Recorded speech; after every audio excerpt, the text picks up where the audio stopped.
Tchobé, Tchobé, chers compatriotes partisans de la liberté, vaillants combattants pour la libération de notre cher pays, le Togo.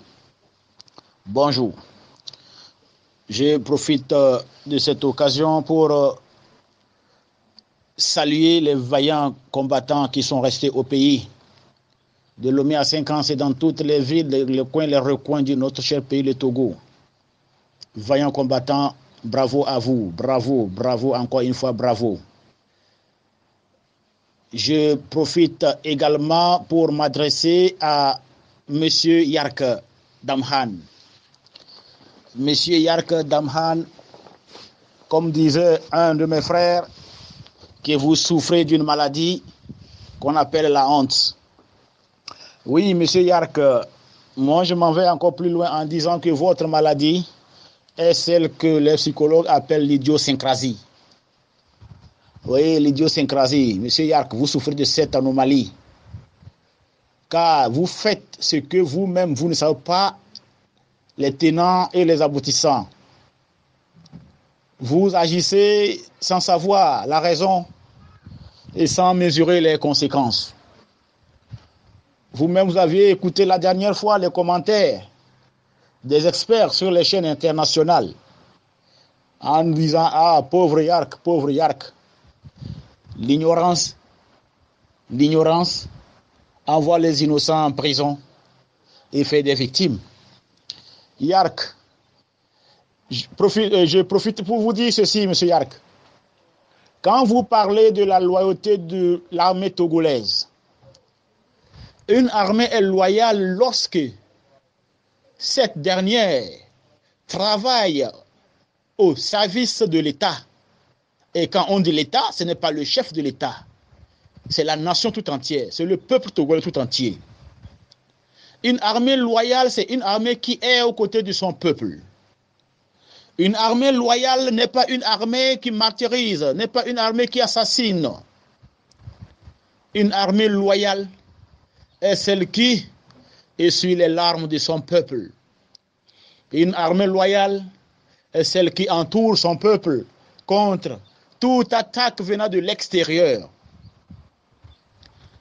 Aujourd'hui, vous employez les mots sans connaître leur sens.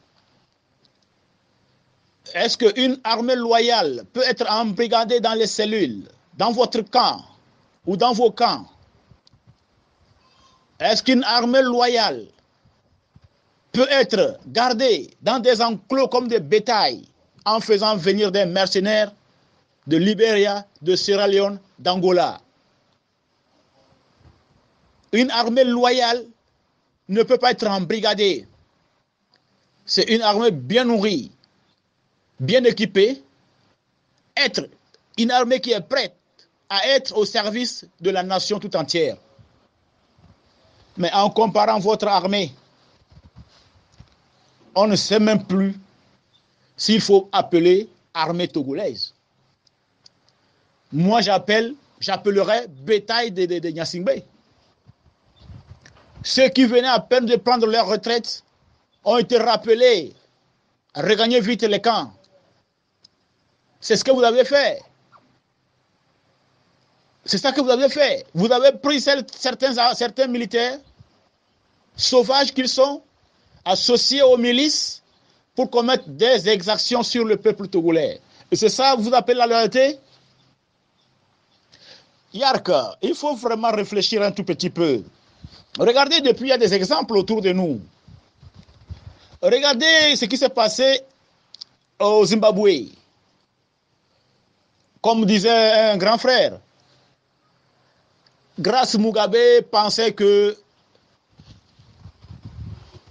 le pouvoir est sexuellement transmissible et que l'armée était ses préservatifs. L'armée a compris, les Zimbabwéens, chapeau à vous. Ils ont compris que non, le pouvoir n'est pas sexuellement transmissible. Et ils ont déposé le vieux, malgré ce que le vieux a fait pour la nation zimbabwéenne. Que lorsqu'on compare Zimbabwe et le Togo, ou on compare Gnassingbé et Mugabe, C'est deux êtres différents. Mugabe a été nationaliste, patriotique, un patriote de Zimbabwe qui a lutté pour la libération de son peuple. Qu'est-ce que Eyadema Gnassingbé a fait? Il n'a même pas lutté pour l'indépendance de notre pays. Le pauvre qui a lutté pour l'épanouissement de son peuple a été assassiné et on a placé votre ex-chef.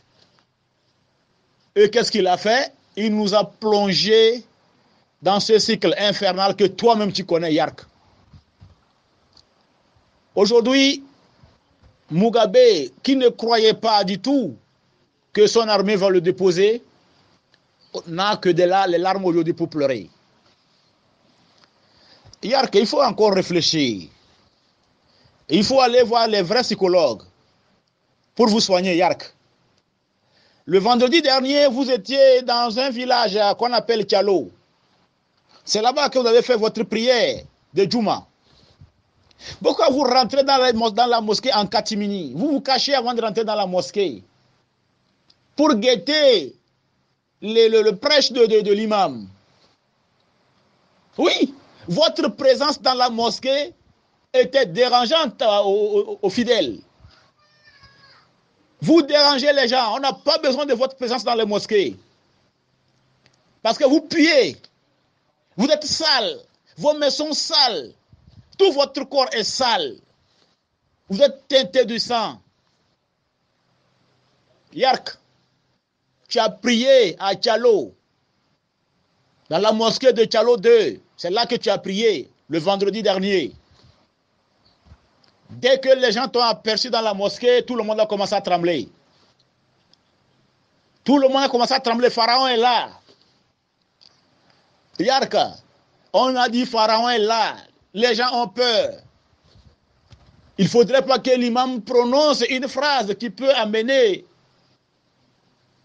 te susciter ton courroux et amener tes chiens pour envahir le village. Yark, toi vraiment, il te manque beaucoup de choses. Il te manque beaucoup de choses. Yark, encore une fois, il faut aller voir les psychologues. Tu souffres de l'idiosyncrasie. Tu souffres de l'idiosyncrasie. Une armée républicaine, une armée loyale, c'est celle qui défend le peuple. C'est celle qui défend le peuple. Baré Maïnassara au Niger a voulu embêter son peuple. Son armée l'avait descendu. Mamadou Tandja aussi est arrivé. Lui aussi, il a voulu embêter en copiant votre salaud de Gnassingbé. Parce que c'est lui qui a donné les mauvais exemples dans toute l'Afrique. Tandja a été déposé par Malan Wanké. Voilà un bon militaire. C'est ça, les Malan Wanké. Leur nom, ces genres de personnes resteront indéfiniment dans l'histoire de l'Afrique. Du bon côté, pas pour vous. Il y aura un moment où on citera vos noms dans nos livres d'histoire. On dira à nos élèves, à nos enfants, il y avait un certain sanguinaire de Yak Damhan. Et quand les gens entendront appeler le nom de Yak, on dira que Dieu le punisse sévèrement. Comme aujourd'hui, nous sommes en train de parler de Yadema. Quand nous on entend le nom de Yadema, on dit que Dieu l'enfonce davantage dans l'enfer. Aujourd'hui, vous tous, vous souffrez avec votre chef. Ce gaspillage d'argent que vous faites, croyant que le Togo vous appartient. Le Togo ne vous appartient pas seul.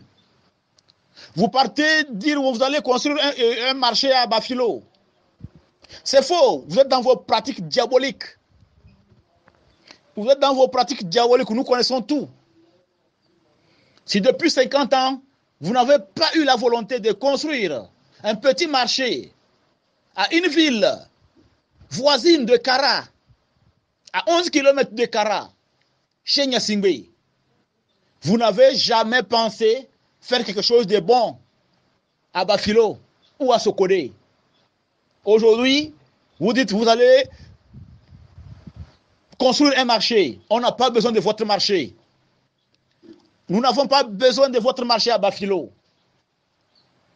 Yark, encore une fois, essayez de calmer-vous un peu et allez voir un psychologue. L'armée que vous dites elle est loyale, elle vous sera déloyale un jour. Cette armée vous sera déloyale un jour. Il arrivera un moment où eux aussi ils vont comprendre la vérité. Qu'ils ne sont pas des esclaves, ils sont des êtres humains comme nous. Ils sont dans les camps. Ils n'ont pas le droit d'aller voir les familles. Ça, c'est de la prison. C'est la prison. Et c'est ça que tu appelles de l'armée loyale. Yark, va voir un psychologue. Merci. Peuple togolais, la lutte continue.